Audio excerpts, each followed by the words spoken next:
আমার কন্যার নাম রাখলাম মণিমালা, আর এই গলার স্বর্ণের চেনও পরিয়ে দিলাম। শুধু চেন পরালে হবে? এই নাও লকেট। এই লকেট আমার একমাত্র রাজকন্যার গলায় পরিয়ে দাও। এটা আমাদের চিহ্ন হিসেবে তার গলায় থাকবে। ছোট রানী রাজার হাত থেকে সেই লকেট নিয়ে নিল, তারপর তাদের রাজকন্যাকে পরিয়ে দিল। আজকে আমার বাবা হওয়ার ইচ্ছাটা তুমি পূরণ করলে ছোট রানী। এই নাও, আমি তোমাকে আমার গলার এই মুক্তার হারটি উপহার দিলাম। তাদের এইসব দেখে হিংসায় জ্বলছিল বড় রানী। আমাদের অনেক বছর বিবাহ করার পরও আমি রাজার বাবা হওয়ার ইচ্ছেটা পূরণ করতে পারলাম না, তাই তো রাজা আবারও দ্বিতীয় বিবাহ করেন। এখন তো দেখছি এটা কন্যা কন্যা সন্তানের জন্ম দিয়ে ছোট রানী রাজার অত সুন্দর মুক্তার হাতটি নিয়ে নিল। এভাবে তো আস্তে আস্তে রাজমহলটাও ছোট রানী ও তার ওই কন্যার দখলে চলে যাবে। এটা আমি কিছুতেই মেনে নিতে পারবো না। আমাকে কিছু একটা করতেই হবে।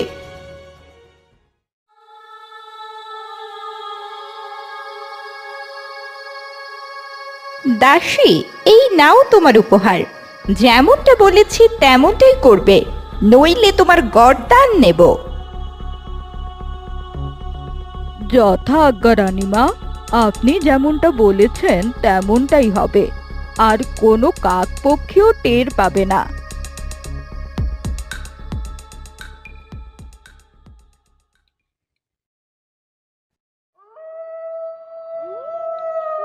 দাসী রাতের অন্ধকারে ঘুমন্ত রাজকন্যাকে নিয়ে জঙ্গলের দিকে চলে গেল। হে খোদা, আমি এ কত বড় পাপ করতে যাচ্ছি। এই জঙ্গলে আমাকে রাজকন্যাকে রেখে যেতে বলেছে ওই নিষ্ঠুর বড় রানী। ছোট্ট রাজকন্যা তো এখন ঘুমোচ্ছে। আমি ওকে কিভাবে গভীর জঙ্গলে ফেলে যেতে পারি? অন্ধকারে তো ভালো করে কিছু দেখতেও পারছি না। আবার বড় রানীর কথা না শুনলেও বড় রানী আমার গর্দান নেবে।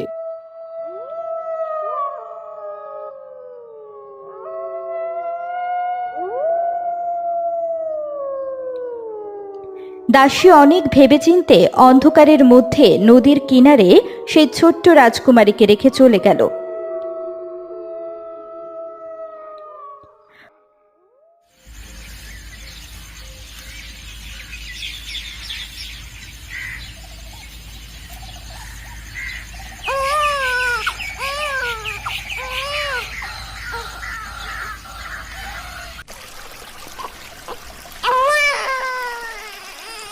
পরের দিন সকালে ঘুমন্ত রাজকন্যার ঘুম ভেঙে গেল। রাজকন্যা কান্না শুরু করলো। তখনই তার কান্না শুনে নদী থেকে একটা জলপরি উঠে এলো। এ কি, এত ছোট একটা বাচ্চা মেয়েকে এভাবে কে ফেলে রেখে গেছে? আর একটু হলে তো মেয়েটি নদীতে মধ্যে পড়ে ডুবে মারা যেত। আশেপাশে তো কাউকে দেখছি না। কি সুন্দর মিষ্টি একটা মেয়ে। তারপর জলপরি রাজকন্যাকে নিজের কোলে তুলে নিল। রাজকন্যা জলপরির কোলে যেতেই কান্না বন্ধ করে দিল। এখন আমি এই বাচ্চা মেয়েকে কিভাবে এখানে একা একা ছেড়ে দিতে পারি? পৃথিবীর মানুষগুলো কতই না নিষ্ঠুর।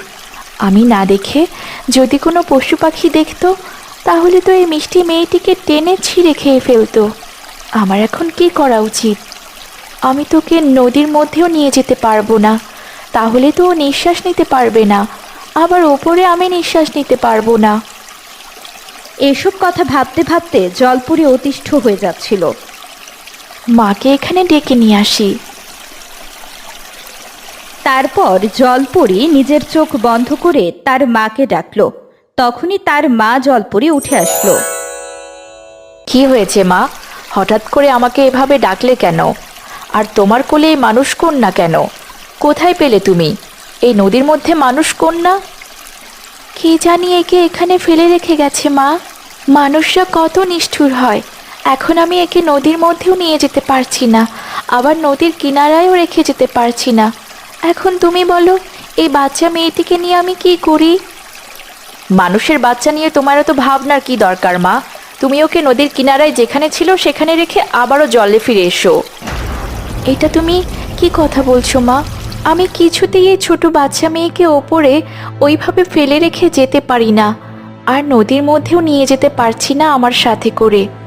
এত ছোট একটা বাচ্চা মেয়েকে এভাবে ফেলে রেখে যাওয়া আমাদের উচিত হবে না মা। তুমি আমাকে কোনো রাস্তা দেখাও যাতে ও আর আমি একসাথে থাকতে পারি। তার মানে তুমি কি বলতে চাচ্ছ? তুমি এই সামান্য মানুষ কন্যার জন্য নিজের সব কিছু বিসর্জন দিয়ে ওকে মানুষ করতে চাও? এটাও কি আমার মা হয়ে মেনে নিতে হবে? এছাড়া আর কোনো উপায় কি নেই মা, যেটা করলে ও আমাদের সাথে যেতে পারে? না না, তেমন কোনো উপায় আমার জানা নেই, কিন্তু তুমি মানুষ হয়ে যেতে পারো। তবে মনে রাখবে, কখনোই তুমি তোমার জলপরীর রূপে আর ফিরে আসতে পারবে না। ভালো করে ভেবে দেখো, একটা ছোট্ট মানুষের বাচ্চার জন্য তুমি তোমার সর্বোচ্চ বিসর্জন দিও না। আমি অনেক ভেবে দেখেছি মা, আমি ছোট্ট বাচ্চা মেয়েটির জীবন কিছুতেই নষ্ট হতে দিতে পারি না। চোখের সামনে এভাবে তাকে মরে যেতে দেখতে আমার একদমই ভালো লাগবে না। তুমি আমাকে মানুষই বানিয়ে দাও, আমি ওকে নিয়ে কুঁড়ে ঘরে বসবাস করব আর ওকে লালন পালন করব। জলপরীর মা তখন অনেক বোঝানোর চেষ্টা করলো, কিন্তু সে কোনো কথাই শুনল না। তারপর বাধ্য হয়ে মা জলপরী তার কন্যাকে মানুষ বানিয়ে দিল। তুই আমার একটা মাত্র কন্যা, আমি চাই তুই আমার চোখের সামনেই থাক। তাই তো আমি নদীর কিনারায় তোকে জাদু করে একটা কুঁড়ে ঘর বানিয়ে দিচ্ছি, সেখানেই তুই থাকবি। যখনই আমার কাছে কোনো কিছুর দরকার হবে, তুই নদীর কিনারায় দাঁড়িয়ে আমাকে ডাকলেই আমি ওপরে এসে তোকে সাহায্য করে যাব। এই কথা বলে মা জলপরী জাদু করে সেখানে নদীর কিনারে একটা কুঁড়ে ঘর বানিয়ে দিল। জলপরী তার মাকে বিদায় জানিয়ে ছোট্ট রাজকন্যাকে নিয়ে সেই কুঁড়ে ঘরের মধ্যে চলে গেল।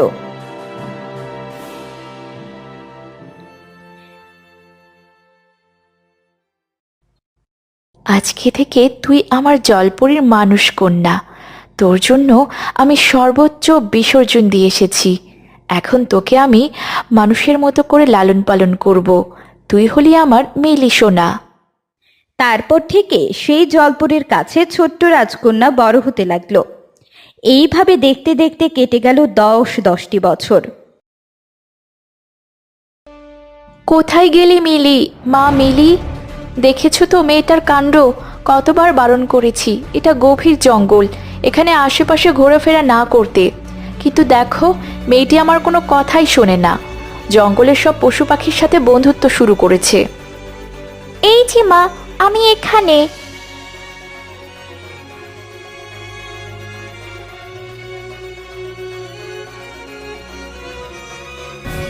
আবার গিয়েছিলি পশু পাখিদের সাথে বন্ধুত্ব করতে?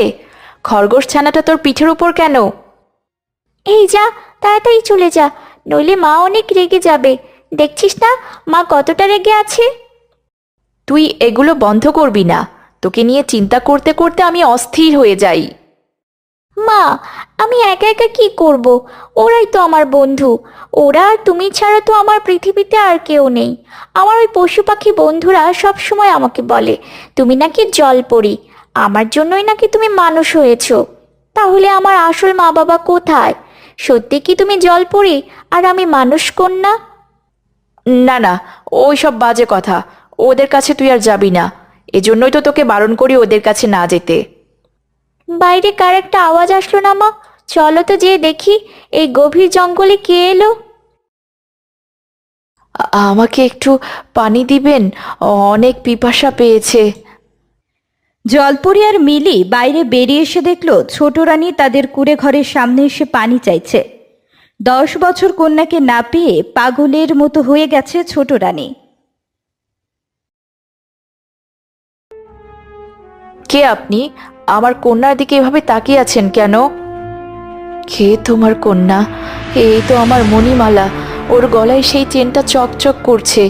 তুমি আমার কন্যা। আয় মা, বুকে আয়। এই 10টা বছর আমি তোকে কতই না খুঁজেছি, তোকে খুঁজতে খুঁজতে আমি পাগল হয়ে গেছি। এসব আপনি কি বলছেন? ও কিভাবে আপনার কন্যা হতে পারে? ও তো আমার কন্যা। আপনার মনে হয় কোথাও ভুল হচ্ছে। না না, আমার কোথাও ভুল হচ্ছে না, এটা আমার কন্যা। 10 বছর আগে ওকে আমি হারিয়ে ফেলেছিলাম।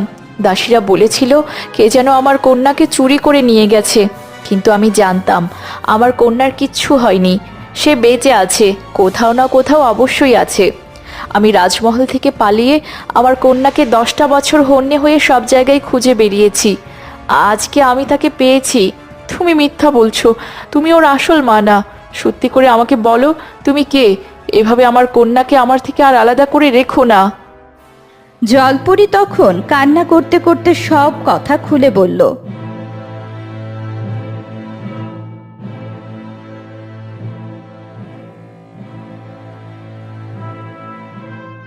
তাহলে রাতের অন্ধকারে কে আমার কন্যাকে এভাবে নদীর পাড়ে ফেলে যেতে পারে? রাজাও পাগলের মতো হয়ে গেছে, আর পুরোটা রাজ্যটাকে দখল করে আছে বড় রানী ও তার ভাই। আমি জানি ওই দিন রাতে আমার হঠাৎ করে ঘুম ভেঙে যায়, আর আমি দেখি একটা মহিলা এসে রাজকন্যাকে এখানে নদীর ধারে রেখে যাচ্ছে। তাহলে তুমি আমাদের সাথে চলো, রাজমহলে গিয়ে সব সত্যিটা বলবে। মিলি, যা, তোর মায়ের বুকে ফিরে যা। উনি তোর আসল মা। তুই প্রতিদিন আমাকে জিজ্ঞাসা করতি না, আমি জলপরি, তোর আসল মা বাবা কোথায়? আজকে আমি তোর আসল মা বাবার সন্ধান দিলাম। এতদিন আমি না জেনে তোকে লালন পালন করেছিলাম। মিলি জলপরির কথা শুনে তার মাকে জড়িয়ে ধরল।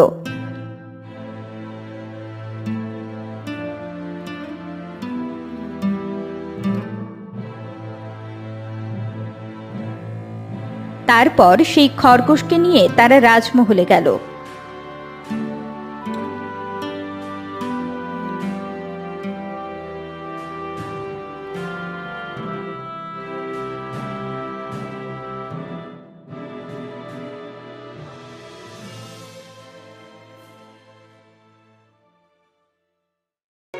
তুমি ফিরে এসেছো ছোট রানী। কোথায় ছিলে এতদিন? আমার কন্যাকে হারিয়ে আমি পাগলের মতো হয়ে গেছি। তারপর আবার তুমি আমাকে এইভাবে না বলে চলে যাও। আর পুরো রাজ্যটা দখল করেছে বড় রানী আর তার ভাই। কি বলছেন রাজামশাই? এই তো আমাদের কন্যা, সে মারা যায়নি। 10 বছর ধরে এই জলপরি মানুষ রূপ নিয়ে আমাদের কন্যাকে আগলে রেখেছে। সে অনেক কষ্টে আমাদের কন্যাকে এতদিন লালন পালন করছিল। সেদিন তো দাসী বলেছিল নদীর মধ্যে ওকে ফেলে দিয়ে এসেছে, তাহলে ও এভাবে বেঁচে গেল কিভাবে? রাজামশাই, ছোট রানী রাজকন্যা সাজিয়ে একটা কন্যাকে এখানে এনেছে, আবার রাজমহলে ফিরে আসার জন্য। আপনি ওর কোনো কথাই বিশ্বাস করবেন না। ওকে এই রাজমহল থেকে তাড়িয়ে দিন। আমি মিথ্যা কথা বলছি না রাজামশাই। আপনি মণিমালার গলার দিকে তাকিয়ে দেখুন। আপনার দেওয়া লকেট ও আমার দেওয়া চেন ওর গলায় চিকচিক করছে। এটাই সবচেয়ে বড় প্রমাণ ও আমাদের কন্যা। তখনই খরগোশ সেই দাসীকে দেখে চিনতে পারল। ওই তো ওই মহিলাই সেদিন রাজকন্যাকে নদীর ধারে ফেলে রেখে এসেছিল। দাসী খরগোশের কথা শুনে ভয় পেয়ে সব কথা বলে দিল।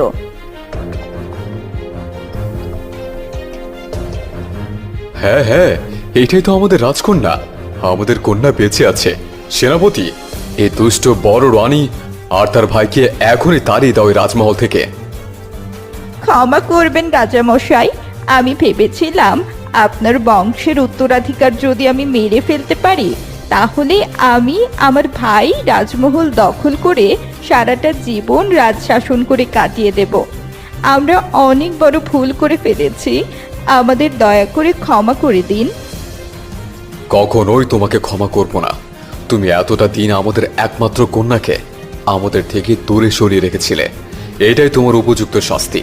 রাজার কথা মতো বড় রানী ও তার ভাইকে রাজমহল থেকে তাড়িয়ে দেয়া হলো। সেদিন যদি তুমি আমার কন্যাকে নিজের বুকে তুলে না নিতে, তাহলে আজকে আমার কন্যাকে আমরা আর ফিরে পেতাম না। কিন্তু তুমি এভাবে অঝরে কান্না করছো কেন? আমি মিলিকে মানুষ করতে গিয়ে নিজের সব কিছু বিসর্জন দিয়েছি। আমি চাইলেও আর জলপরি হতে পারবো না। এখন মিলিকে ছেড়ে আমি কিভাবে থাকবো? ওকে তো আমি নিজের মেয়ের থেকেও আরো বেশি ভালোবেসেছিলাম। ওকে ছাড়া আমি এক মুহূর্ত থাকতে পারবো না। বোকা জলপরি, এই কথা ভেবে তুমি কান্না করছো? আজ থেকে তুমিও আমার কন্যার সাথে এই রাজমহলে থাকবে। আমার কন্যার এখন দুটো মা, জলপরি মা ও মানুষ মা। জলপরি খুশি হয়ে রাজকন্যাকে জড়িয়ে ধরল। তারপর থেকে জলপরি তাদের সাথে সেখানে থাকতে লাগলো। রাজকন্যা জলপরির মা ও মানুষ মাকে পেয়ে অনেক খুশি